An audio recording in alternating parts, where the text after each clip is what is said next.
Good morning, everyone. My name is Chris Cathers. I'm the Executive Director of the Kentucky Arts Council, and I want to welcome you to the latest in our series of Creative Industry Summit Series webinars, and this is the New Generations of Storytellers. We're really excited to have you joining us today, and we've got a wonderful panel ahead.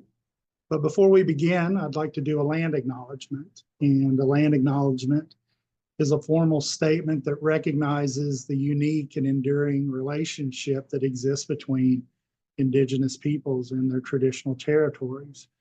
Today, we stand on ground occupied by ancient peoples whose history has been lost, but whose legacy remains. The evidence of these ancient people can be seen all over Kentucky through the mounds and artifacts left behind. Today, over 170 American Indian tribes are represented by their members living and working in the Commonwealth. Let us honor those who were here, those who are here now, and build on the legacy of stewardship of the land that they left for us into the seventh generation. Joining us today is Mark Brown from the Kentucky Arts Council. And Mark, I'm going to turn it over to you. Thank you. Thank you, Chris. Family stories take on new life with each new generation. During this Creative Industry Summit Series online event, we will meet Appalachian storytellers Hasan Davis and Mitch Barrett, both of Madison County, Kentucky. Hasan and Mitch are mentor artists participating in the Arts Council's Folk and Traditional Arts Apprenticeship program. This year, they are teaching storytelling traditions to their apprentices, who also happen to be their children, Malcolm Davis and Maizie Gover-Barrett.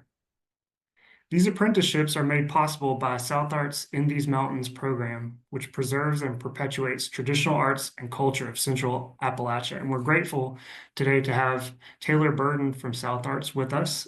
Taylor, you're welcome to join in and share what you know about South Arts and In These Mountains. Thank you so much, Mark. It's been great to work with Mark as I am the Interim Director of Traditional Arts at South Arts. My name is Taylor Burden, as Mark mentioned.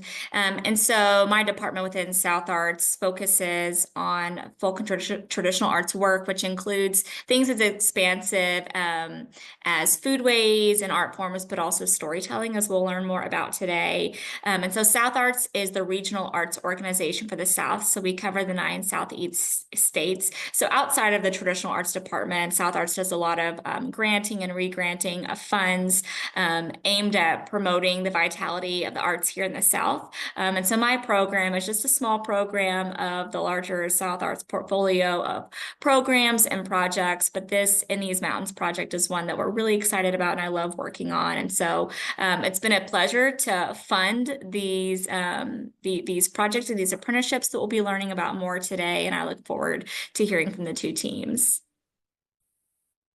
Thank you very much, Taylor.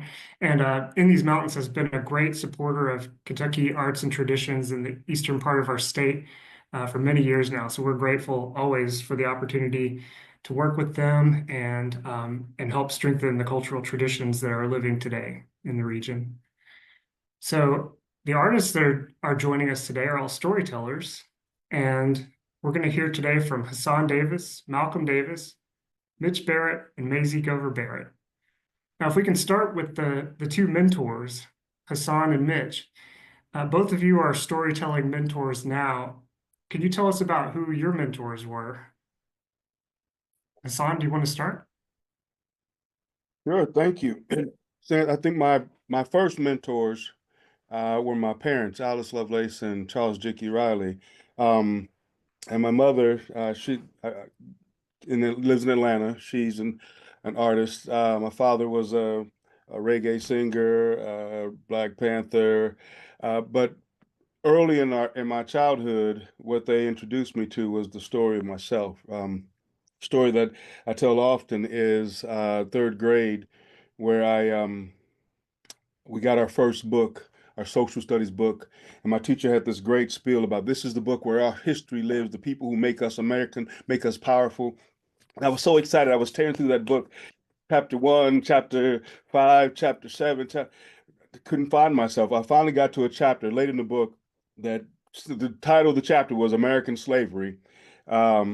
And the picture was a picture we all know of an African-American man slumped forward with his back just scarred from repeated beatings and whippings. And the caption below it simply read, "The American Negro, comma, slave, period."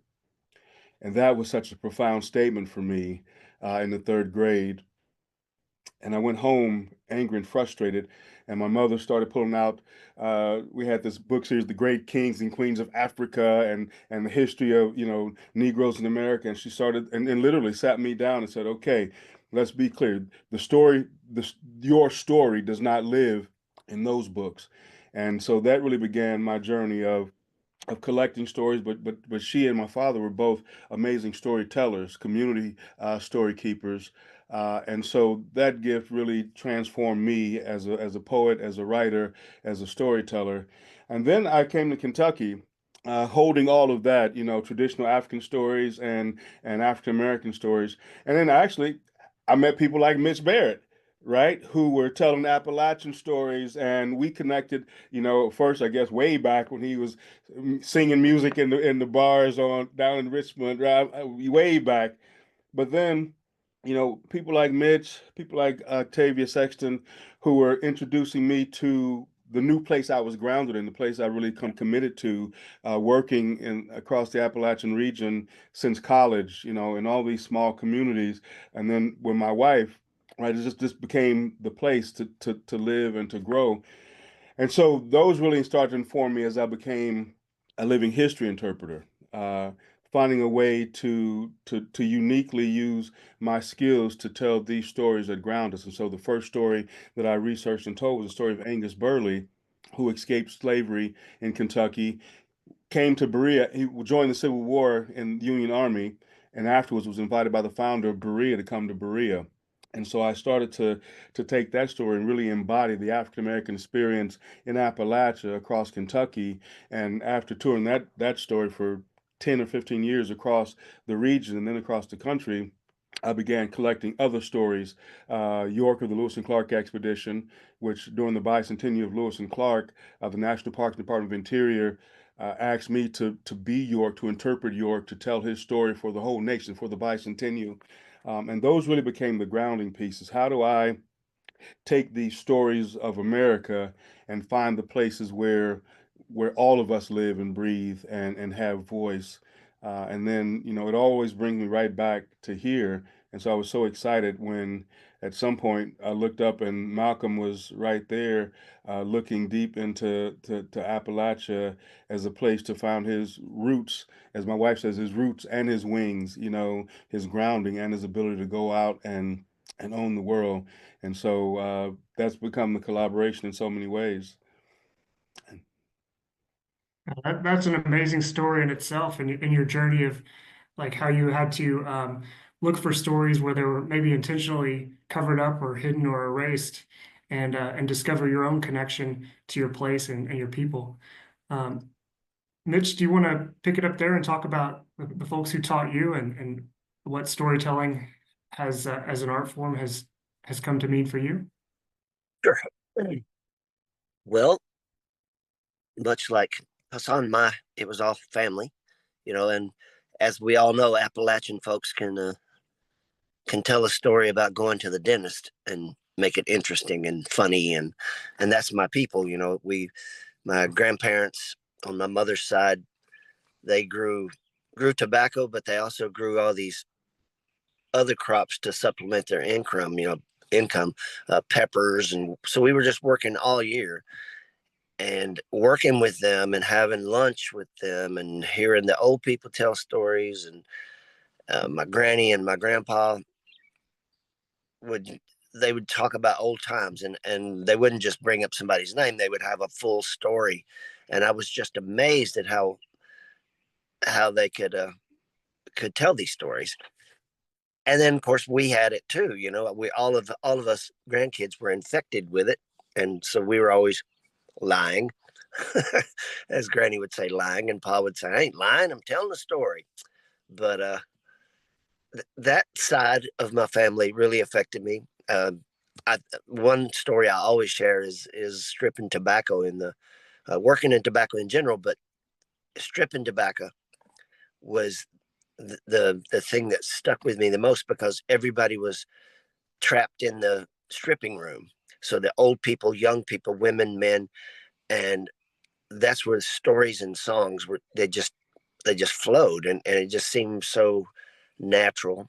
And I guess that made me just have a natural interest in theater. So in high school, I did a little bit of theater.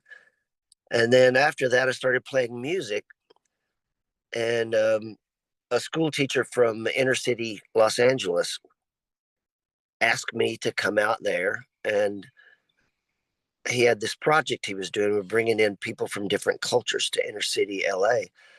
And I was like, so you want me to come there and sing? And he's like, no, you can bring your guitar if you want to. He said, but what I really want you to do is what you were doing out there today, talk about your grandparents. And that's when I kind of identified and owned that I was a storyteller and that I had something of value to share. And so from there, realizing I'm in inner city LA talking about Appalachia, that's when it hit me. If I needed to be telling stories anywhere, it would be in Appalachia, because I grew up with a lot of the same thing. Schools trying to do away with our accent and things like that, and just most, even today in some places in Appalachia, Eastern Kentucky, the children don't know they're in Appalachia. And so I'll do a whole spiel of the Appalachian Mountains. It just became very important to me to present that in a modern way. So that's when I started picking up the jack tails and modernizing them, throwing a skateboard and different things in the story. But one of the things I wanted to mention, Hasan was talking about his family, and years later, after I was telling stories, I think my grandfather had been dead several years. And my Aunt Judy said, did you ever see that magazine with your pa on the cover? And I was like, what are you talking about? And there was a fox hunting magazine called Rounder. And the cover of it was Appalachia lost one of its great voices. And I didn't know that my grandfather was actually famous in that circle of fox hunters as a storyteller. So I was amazed that I hadn't even known that. I mean, I knew he was a storyteller, but I didn't know that other people knew he was a storyteller. So that's when it became really important to me, and I started wearing the badge of the storyteller. And then, of course, Carla and I, Maisie's mama, playing music and traveling and telling stories, and then Maizie growing up and going through a lot of the things that I went through as a teenager and as a early 20s. Just the drugs and things that are a part of our world. Maisie and I talked about how we could join together and maybe tell these stories in a different way, even more different than I was telling them, and maybe touch some younger folks that are going through some of these issues that Maisie can speak more to. But we're really excited to be working together. And yeah, I've got like a few points I'd touch on now, Okay. but I just wait for you to. Okay. But yeah, that's where I got started, and just being really proud to be from Appalachia, and it just became important to me to. I'll go anywhere, but I love working in Eastern Kentucky, where I even had some pretty famous musician friends who are storytellers too, from somewhere else. I won't mention their name, but they said, why are you wasting your time in Kentucky? You should be traveling to all these other countries and stuff. And I was like, are you serious? You don't think it's important to tell stories to the people who these stories come from? You don't think it's important to share these stories? So anyway, it became kind of a passion of mine after that. I was like, no, I will tell these stories in Appalachia. I don't know. I kind of went off there. That was great. Now, I appreciate both of you sharing your own mentors and then how you've come to the art form yourselves and the journeys you've been through. since then. So, and you've both touched on all kinds of different kinds of stories, and there are many ways to classify, like, some people classify tales versus legends or myths, and you all touched on oral history and family stories, as well as some work stories and ballads. And, those classifications can often change depending on, the group that shares those stories or their location in the world. Some stories live in many categories at the same time. And I'd like to hear from our two apprentices now, Malcolm and Maisie. So the two of you have heard your parents' stories your whole lives. How do you relate to their stories, and has that relationship changed over time? Whoever wants to go first. Um, I'll go first. I can almost relate to every single one of my dad's stories just because of the strong Barrett genes. But I think growing up, watching him tell his stories on stage, kind of deciphering what the truths were and what they weren't. And one of his phrases, like, "I ain't lying, I'm telling you a story." That was kind of like a development I had to come to. I was like, wow, you really can you can create anything, you can like take something that is normally so hard for you to talk about or just doesn't get spoken about enough and deliver it in this way that's not only like palatable but fun. And to touch on something Hasan said, just because I kind of related to it, but like how he said he met my dad and they connected over storytelling, playing in bars.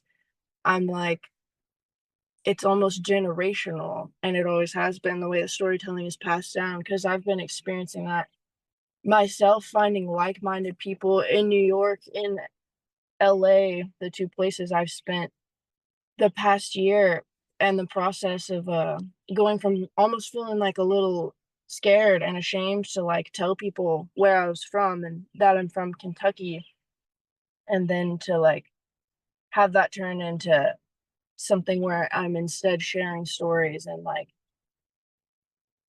I don't know, changing a lot of people's minds on what they think is a really kind of close-minded and one-sided area, and then to see me walking around New York, and like talking about it. Sorry, I kind of got distracted, but I just think it's really cool because honestly, Malcolm is in like the same boat as me, and we've worked on a few different projects together, but like it's almost like cinematic parallels with our parents. And I think it's really cool that storytelling is not just in our circumstances, but it's passed down. It's been here forever. It's like a sacred dance and a universal language.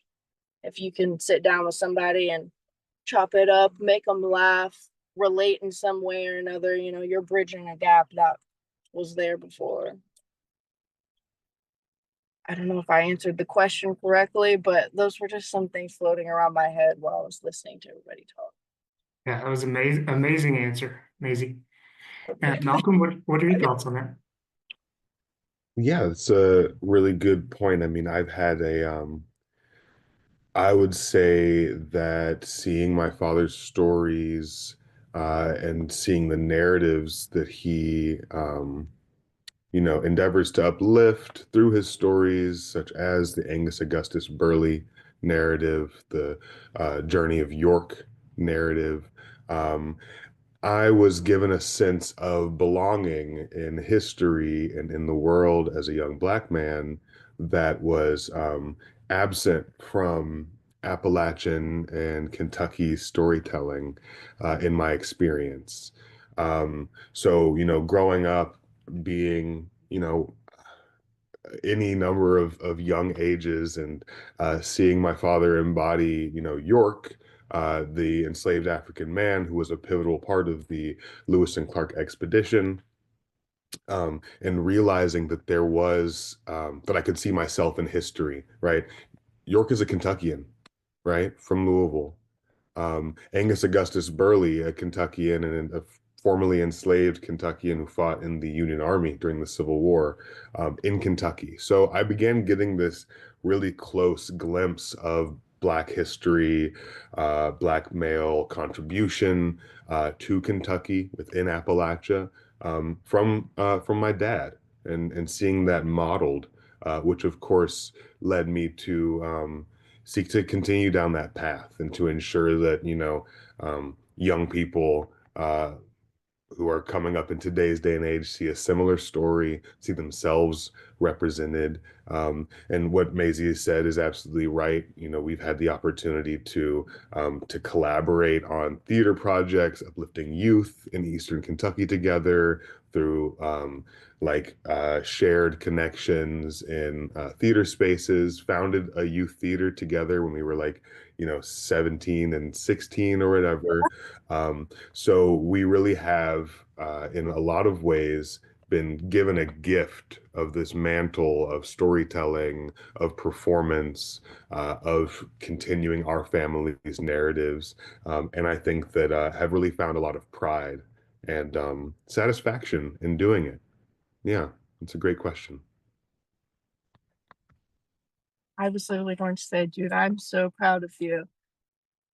I'm like, it's really amazing. And also, I just think that it's so powerful that not only is your dad telling these stories and shedding light on these things that need to be seen, but I'm in the same boat to just I don't know, is he your hero? People don't believe when my dad's my hero. I'm no, for real. But Y'all are making us uncomfortable, but I like it. Giving me the swell head. sorry, I'm gassing. Great.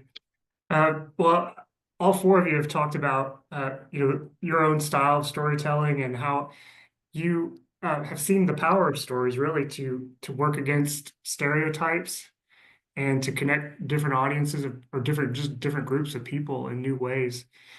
And so I wanted to touch on that now, if we could. So we're all of us are part of some kind of family or another. And at the same time, we're also individuals who have unique ideas and experiences. And so what did each of you bring to your storytelling tradition that you feel is kind of your own? Maybe I'd especially like to hear from the apprentices on this, because we've heard from the mentors, how they've taken their family stories to new levels or new places. And how did the apprentices feel about being part of a family, but also adding your own individual expression to this tradition? Anybody want to take that on, Malcolm or Maizie? Yeah, I feel good about answering that. I think that it is always a gift to be given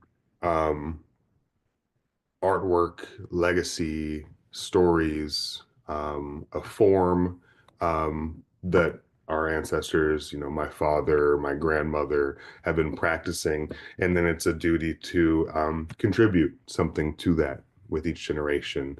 So I think something that distinguishes my solo performance work, highlighting, historical Black Kentuckians, from my father's work is the integration of music into the storytelling, and really reaching back into history to find the roots of bluegrass music and how they connect to the folks of the African diaspora who were here. So leaning into the Appalachian identity, leaning into the shared ancestry of music that Black and white Kentuckians have, looking back in the 1800s, is something that I think that I've been trying to incorporate. As much as I'm sure everybody would love to hear my dad sing, he does enough of it in his poetry, and really involves his poetic voice in his York piece and in his Augustus Burley piece. My voice, I think, came more from my theater training. I got a theater degree at Grinnell College and studied solo performance and playwriting and directed a number of shows. So I think that I am able to sort of blend some of those new theater tactics, devised theater strategies, and physical theater trainings with and a musical inclination to lean into the Black history of country and bluegrass music, to give, the form, if we think of it as a shared art form that's passing down through the years, to contribute something so that as it is taken into the next iteration of whatever it is, of mentorship, of apprenticeship, that there is more to build on? It's a great question. That is the nicest way anybody ever say, my daddy can't carry a tune in a bucket. I Yeah, appreciate I'm good at saying things nicely. Thank you, Malcolm. You used the term Appalachian in that in your response. Could you talk about what that is? It's a mashup of different words, right? And Absolutely, yeah. So Appalachian is a term regarding to members of the Black diaspora, the African diaspora, that is the scattering of African people through the slave trade, through historical colonialism, through Jim Crow, through the Great Migration, into all these different places. And one of the places that Black folks did end up is, of course, in Appalachia, in Kentucky. So I've started an organization using this term, which is inspired and drawn from the Appalachian poets and the work of Frank X. Walker, the Appalachian Arts Institute. And that is spelled with two F's, like Appalachia spelled with two P's, Affrilachia. Yeah, and it's a unique sort of cornerstone of two communities that I don't think gets the attention or the understanding in the larger narrative of Appalachia, that there are Black people currently contributing and being a massive part of the culture here, and that has always been the case historically. I so agree with that. I think it's so important. It seems like everywhere I went, people think that Kentucky is just completely like populated by white people. And I'm like, no, our culture is built on so much more than Right. that. I use the term Appalachia because, well, from Frank X when I picked it up, and I use it a lot in elementary schools, just try to get it introduced as early as I can. It's like, hey, this is, you're important people and your culture is so rich. I think that was the thing I learned the most when I was in Los Angeles. That first thing was realizing that people are interested in this culture, in this region. And Carla and I used to joke about how we needed to write a song about bringing down, how folks have come down from the north to help the poor Appalachians. And Carla and I used to joke about how we needed to write a song about how we would take busloads of Appalachians up north to help folks learn how to can and sew and things that we need. I'm sorry, I interrupted. Oh, you're fine. But yeah, I think that's very important and cool. I'm glad that you started that organization. I think really anything that like brings community together and bridges gaps is just a step in the right direction. And I mean, Malcolm's got this. He's literally been doing it since we were kids. Like, always had a big voice and is not afraid to use it. You seemed so confident, and I really drew a lot of that from you working with you when we were teenagers. I got real scared to sing my songs in front of people, but Malcolm would. You helped me write like something on the piano. Anyways, I think I need to answer the question. Sorry. Got distracted. It's all good. Yeah, I appreciate hearing from all of you and all your different styles of, how you use your strengths in your storytelling. And I think that's really powerful, like how your personal experience fits within a bigger tradition. And so let's talk about, because each new generation that takes on storytelling adds their own spin to it, their own characteristics or their own values, right? Yeah. And could you all talk about how technology has affected your storytelling? Like how is storytelling different today than it was two generations ago, maybe? Oh my gosh. I have something personally that kind of touches to this because it's one of the things that really like made me keep making music or go back to it. But one of the like first songs I ever made is actually like the name of my parents' band, and the whole point of the song was me being an angsty teenager kind of wanting to tell my story about how I wasn't in the band and how, you know, I wanted to make different music and I wanted to cuss and stuff. And then actually through those next few years that I had first started making my own music, I experienced like loss and just rabid drug addiction and fentanyl deaths all around me in these counties in Kentucky. And I started to write about what I saw, and I had like 3 videos posted online. And I remember I removed them, and I had about like 5 messages just from these people I hadn't met and asking me if I could put this song back up. And that in itself was enough for me to be like, yeah, I want to keep doing this, even though it's like just a few people. But I don't know, if the internet didn't exist, I feel like I wouldn't have been as encouraged. Like, Yeah, not to mention the recording capabilities that you have, and I still have trouble checking my email, so I don't know how it's really affected my storytelling, except for that cool invention, the microphone. I don't know what I would do without that. I just didn't realize anybody would relate. Like sometimes you make a song, which for me, I write in like a storytelling way. I'm bad at metaphors. I'm pretty like straight up about it. And I was just surprised by the amount of people that I didn't know that like kind of could relate to it. But then also just my friends around here, like But because of the internet, we have streaming and stuff now, like seeing my songs get streamed and stuff, and like seeing people actually listen and interact with it online. I feel like that's kind of what makes anybody get inspired nowadays. Yeah, those are great points. And Malcolm and Hasan, how is technology playing a role in your storytelling? Well, one thing I can say, it might be a unique touch point along my journey. While I was in college at Grinnell College, the COVID-19 pandemic happened. And it was, March of 2020. It was in my second year, third year, whichever, and was sent home and finished the rest of my college education from my dad's and my mom's house in Berea, outside of Berea in Kentucky.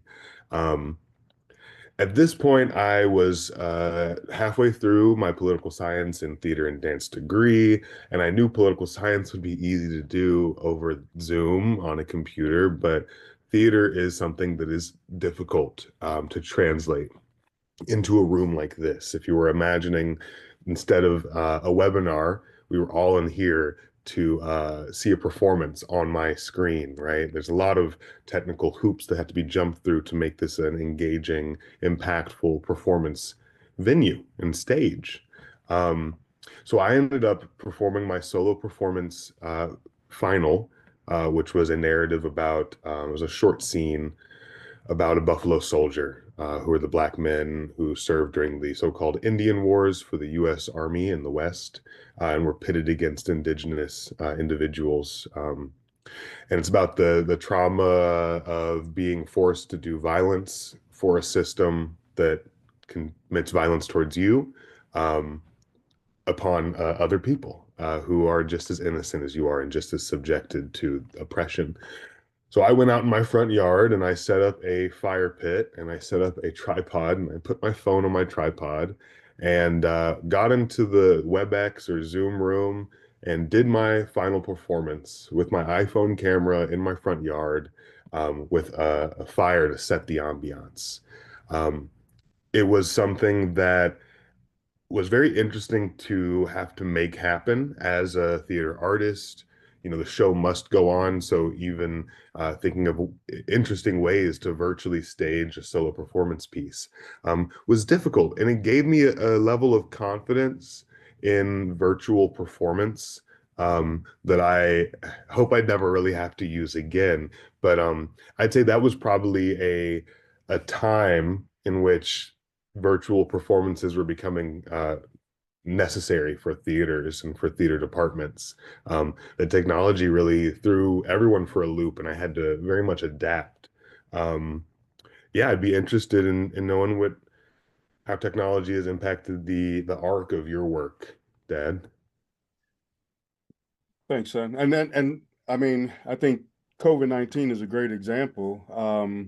It shifted everything. You know, in addition to doing living history interpretation, I also speak a lot and do storytelling on my own story and how it influences and impacts, justice, education, and child welfare systems. And so really using the through line of my experience in those systems failing me, and now that I lead those systems, and so everything stopped in COVID. And I was like, what do you do when your job literally 40 weeks out of the year is to go someplace else, sit in a room full of people and talk without a mask on? And so the pivot was because everybody was going to it. But if you look around, this is actually the room we converted. We've got sound baffles up. We created a studio here at home. And I picked up, performing from here, and I did a performance for the National Cowboy Museum in Oklahoma, and just all kind of weird stuff that I probably would not have done live, but all of a sudden there was this other opportunity. And so once I was able to pivot, because I was real sus about this whole going online and using computer thing, I'm like, I'm not 30, I'm not even 40 anymore, but and again, because Malcolm was here, I did get some help. He set up cameras and showed me angles and lights and things like that to really help me. So having that technical expertise, I'm kind of a guerrilla performer. I grew up performing to survive, and so having Malcolm, who has this technical theater experience, helped me translate and transition in ways that I probably would not have been able to do. And so then that became a real viable piece. Everyone, I still, every 3 or 4 months, somebody say, "Can you do a virtual thing?" And I'm like, "Well, yeah, actually I can," and I'm okay with that. But yeah, the big shift and the technology was just being able to use all of that effectively and still be able to create impactful stories and engage folks. And so things like the Q&A function, right? I mean, just those simple things in these programs now.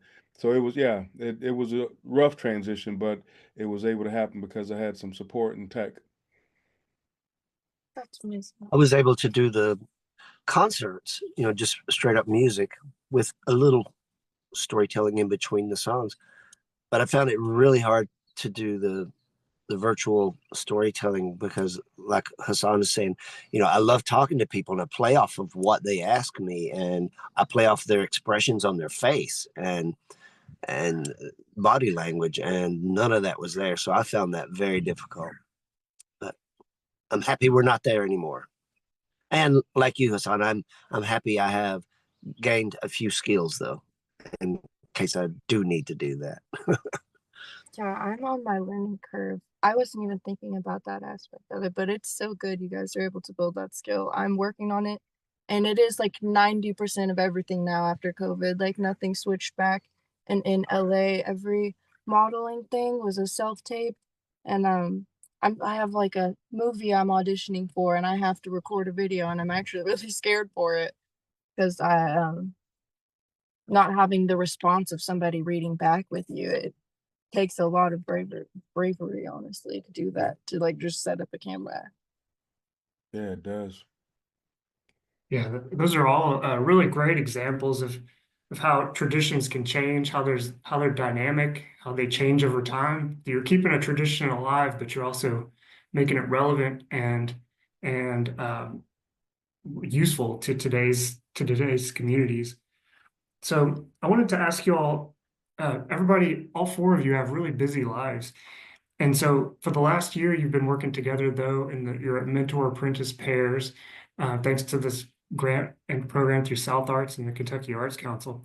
So how has this apprenticeship grant helped you to dedicate time to this important tradition? And anybody who would like to talk about that. I can go. I think that one thing that's been really helpful over the span of this apprenticeship has been shadowing and following my dad on the road and being a supporter as he performs. I've been Hopefully, some of you all have seen The Journey of York, performed by Hassan Davis. If you haven't, then I really do recommend you find a showing near you. I consider myself one of the top scholars of the piece, as it came out when I was around 0 to 1 years old, and I've been seeing it ever since.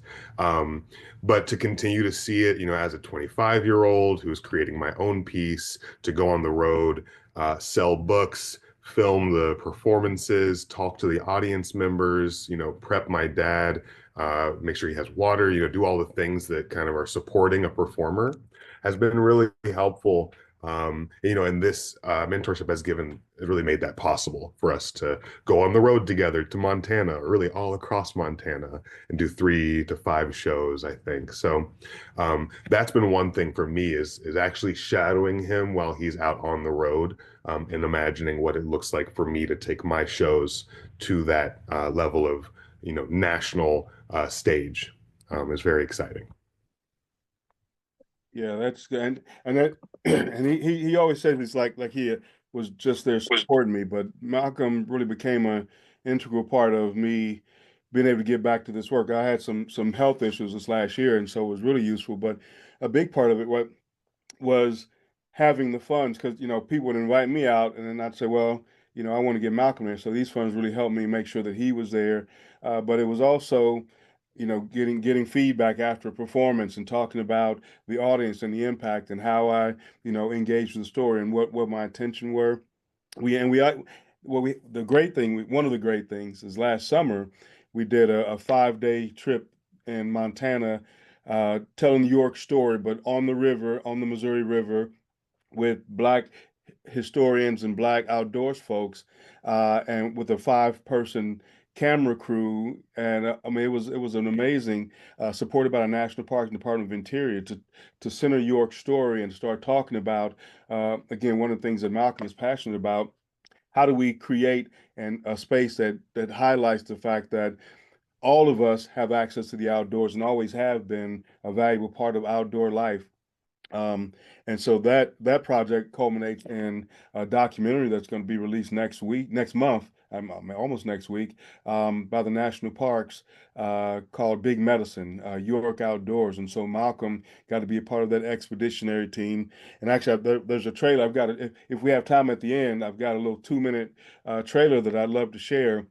And last week I was back in Omaha at the National Park headquarters, doing the final voiceover work, and just really excited to be able to spend that time with Malcolm, in this really powerful space of exploring how do we keep Black voice among all the voices, right? And it's not an exclusionary thing, but an inclusionary thing, that we talk about the fact that all of us have these amazing stories of outdoors and ought to be claiming the outdoors. And in Malcolm's reference, especially this Appalachian space, holding it, for our descendants and our next generations as something to be proud of and to really embrace.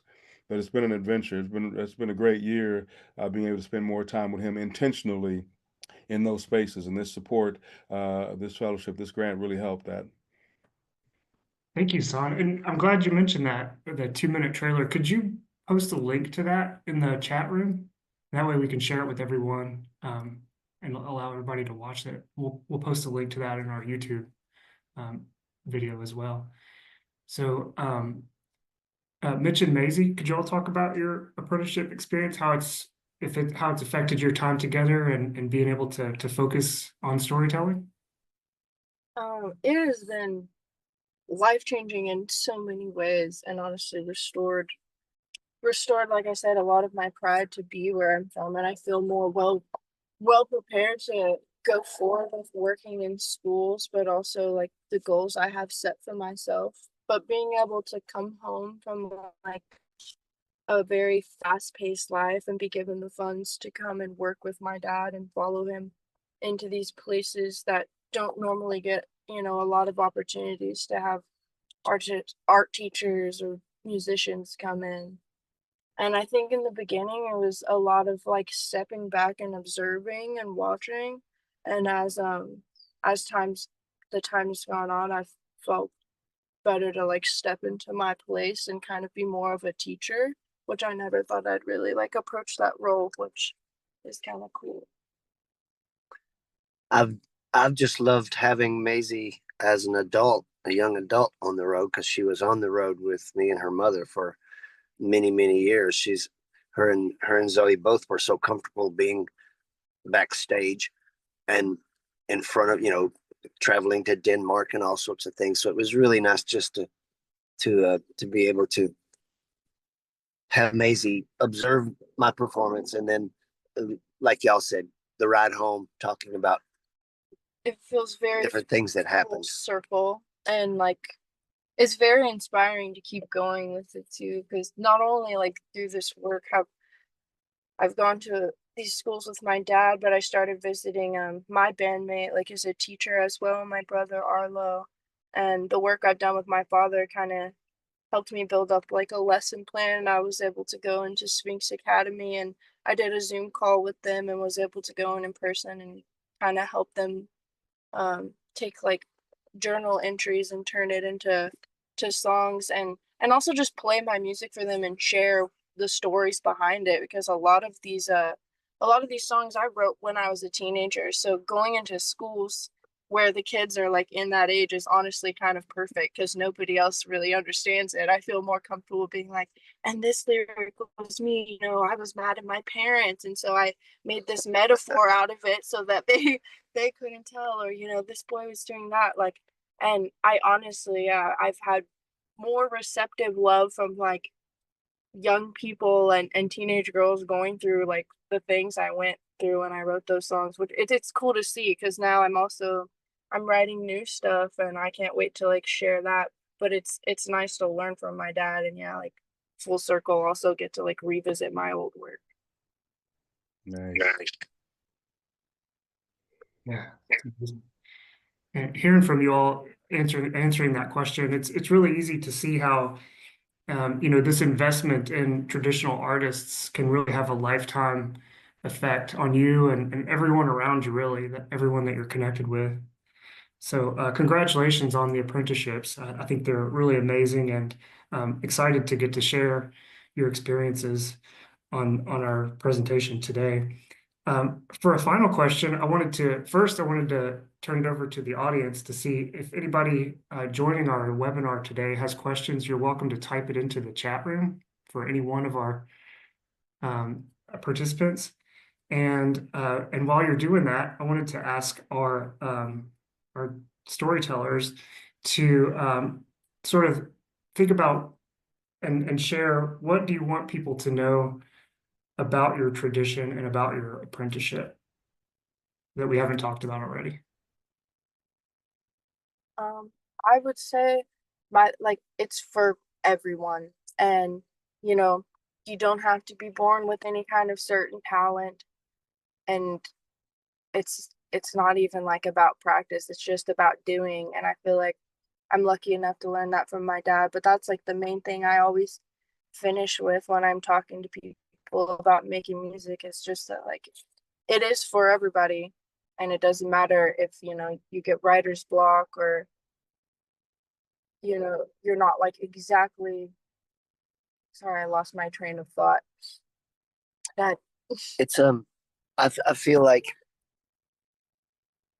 storytelling in general is just the value of telling your story and allowing somebody else to tell their story. I think this is so valuable for the future. I hope this apprenticeship goes on for other people, and because just the work, I didn't get to do this with Maisie, but the work I was doing with Arts Heal and going into some of the different facilities, prisons and drug rehab places, I'm looking so forward to that. Hopefully we'll be able to find funding to that, because I do believe that storytelling is a very healing thing, and I always break that down, but I don't think it's a magic healing thing. It is just so important to tell your story and to hear other people's story, and for them to even feel you letting them tell their story is so important, and especially in this world we live in today. Yeah, I think that's like what I meant to say. But storytelling is just important, and it's at the heart of everything. And I honestly, I don't know where I'd be without the arts. So that's that's been my clear life goal ever since I was little, is that I want to do exactly what my parents did. I want to share. I want to make sure that other people know that, you know, they can do it too. Because I don't know, I growing up with my mom and dad, that's why I wrote my first song. I was like a dancer, so I was just like, oh, I couldn't be a musician because I just didn't take to it as quickly. But all it took was one time of me really finding a way to put my words together that like I played it for somebody else and I felt heard. And so Mm. yeah, my main goal is just like I want other people to experience that. Share. Yep. Yeah. I want to mirror that and echo that. And one of the things that I really realized that Mitch and I think we're in a blessed place to be able to do this with people that we love and that grow up with us. But if there are other artists who are watching this and there's a young person that you're engaged with, right, this is just a powerful way to give some stability to someone who has a passion like you and kind of an arc toward something more than just, uh, hoping one day to do it, right? So the thing I would encourage is that this kind of thing continues. That it's just an anomaly that Mitch and I happen to have our amazing, beautiful, talented own children as folk that we get to work with. But this is something I think that all of us ought to be considering. Young people who have a voice that they want to be heard and would like some of your precious time and energy and experience to help them figure out how to craft that story and to lean into the possibility of being people who hold the stories of our communities. And that's a real gift that we can give. And so I just feel blessed personally that we get to do this with family, but it's something that is amazing, just more broadly too. Yeah. I feel very lucky too. I feel very lucky to work alongside you guys and as well with my dad. Well, thank you all for sharing those thoughts. And for those of you in the audience who'd like to learn more about the apprenticeship grant program, you can visit artscouncil.ky.gov and also visit southarts.org to learn more about the In These Mountains program. We do have a question from our audience that I'll read out loud. The question is, they would love to hear from the Davises about their creative process in working with the life stories of historical figures and sculpting that research into a narrative. Hasan and Malcolm, could you all talk about that? Yeah, absolutely.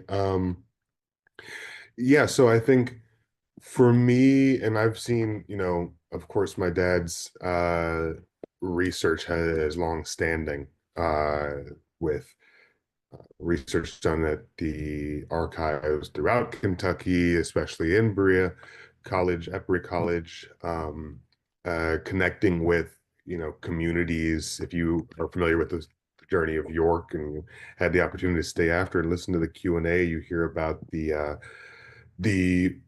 information he gained from performing his piece in different communities that felt a connection to indigenous communities that had a connection to the York story, and how he would gain more information and include that in his piece. He would gain pieces of costumes, props from these communities, and would continue to embellish and flesh out this York story. So that's something that's really beautiful when you have a work that is, over 20 years old and that is being told and performed in a myriad of different places. For myself, it was about, so my piece, my solo performance piece that I do, that I'm staging right now, is called The Slave, Monk Estill, and is about a historical Kentuckian, a Black man, who is the enslaved property of Captain James Estill, who Estill County, Kentucky is named after. So the majority of my research was finding just a handful of references to Monk, to this figure, and understanding it as a skeleton. If we were building the body of the story of Monk Estill, the reports we have, the illustrations of him, the accounts, from white slaveholders of how this, Black enslaved man was acting, how proficient he was at various skills. It's all just skeleton. We have to understand the bias of these people recording at the time when, any white person in the late 1700s who was giving an opinion about an enslaved black man was giving an opinion of someone that they thought was less than human, most like the cutting edge radical abolitionist politics at the time. So part of it is taking in the skeleton and then sort of tapping everything and seeing what might be made more out of bigotry, more out of mythology, and what might hold true to an accurate representation of this individual. And then my favorite part comes, which is the flesh, the organs, the skin, the characteristics, the personality of this individual is not granted to us through any kind of historical research or reading. No archive has any of the words of Monk Estill himself. So for me as an actor, as a Kentuckian, a born and raised Kentuckian, as a black man, I have to put myself into the shoes of Monk Estill and do a lot of creative envisioning of what his life looked like, what the challenges were, and what the truth might be. Especially if it doesn't match up to the narrative that is in the research. So it's this balancing game of holding very tightly to, on one extreme, the records, the accounts, some of which are less than favorable of this individual, and then balancing them with our, present day understanding of the biases that those publications had. So it's a fun game of making this hybrid figure and bringing them to life in a way that is dignified and does their story justice. And I'm sure that crafting the York story, I'm sure that embodying the Angus Augustus Burleigh story, I'm sure that there are similarities with that. Yeah, and Malcolm framed it out well. The big piece for me, especially with York, because he was part of Lewis and Clark, which is the origin story of America in so many ways, was that during the bicentennial, taking this story on the road as part of the national commemoration, there were going to be a lot of folk poking holes at the story, right? I mean, it's a new story after 200 years. And so I spent a lot of time with the top historians and researchers of the Clark family and the Lewis and Clark story. I spent a lot of time on the trail. And so, as Malcolm said, one of the greatest gifts was, and when I encountered indigenous communities with a story of him, literally elders would be like, hey, you need to come over here. If you're going to tell that man's story, you need to make sure you understand our story of him. And he's not this, oh Lord, shuck and jiving, because the only reason, I'll give you a quick example. One of the elders of the Nez Perce Nation, at one of the big, the big signature events, C-SPAN and all the TV folk are there. It's the big, they have, about 12 of those across the trail over the 3 years. And he pulled me to the side. He said, when they came through the mountains, we already knew they were coming and we knew they'd be halfway dead. And we had already decided we we're going to kill everybody. But in our community, in our family, the only people that have the right to paint their skin black or people who are in deep mourning, or people who are or have done something amazing. Either way, our only responsibility is to that person, to give them grace, to give them space, to hear them out. So because he was part of the first group that came through half dead, we changed everything. And that is the only reason there is a Lewis and Clark story to be told today. And so if you're going to tell that man's story, you better hold your head up and you better speak it, because that is the reason this nation lives.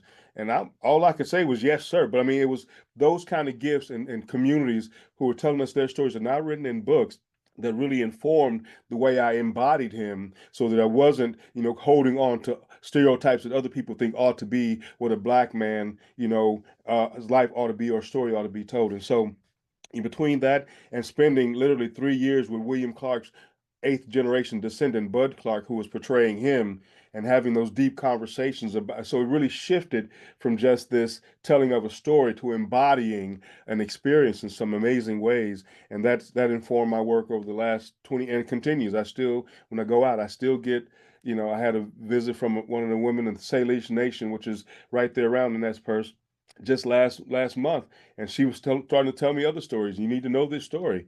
And so I continue to inform with updates and the gifts that I get, along with the buckskins and the horn necklace and the grizzly claws that are gifts from other folk that continue to help me help him represent the way people have told me they expect me to represent him. That's so cool.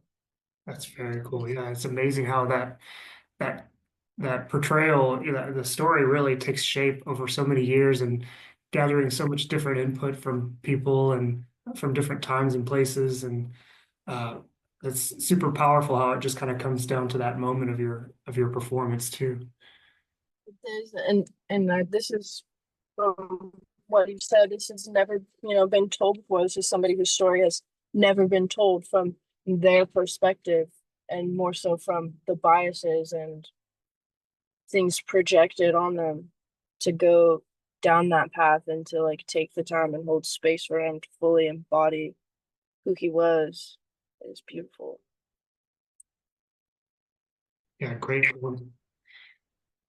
Okay, we're close to the end of our time here, and just wanted to invite our storytellers, if there's any other thoughts you want to share with our audience before we dismiss, you're welcome to do that now. Any thoughts you all want to share? Hasan, Malcolm, Mitch, Maizie? I need an M name. I feel left out.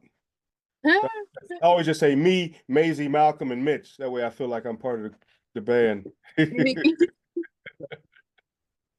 Thank you for your time. Yeah.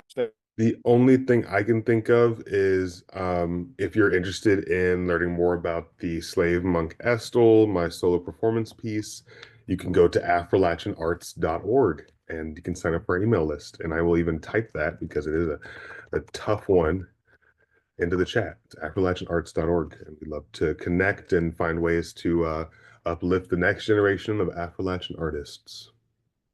Yeah, thanks so much for the time today. Thank you, Malcolm. We'll share that link along with the others we've talked about today on our description on YouTube.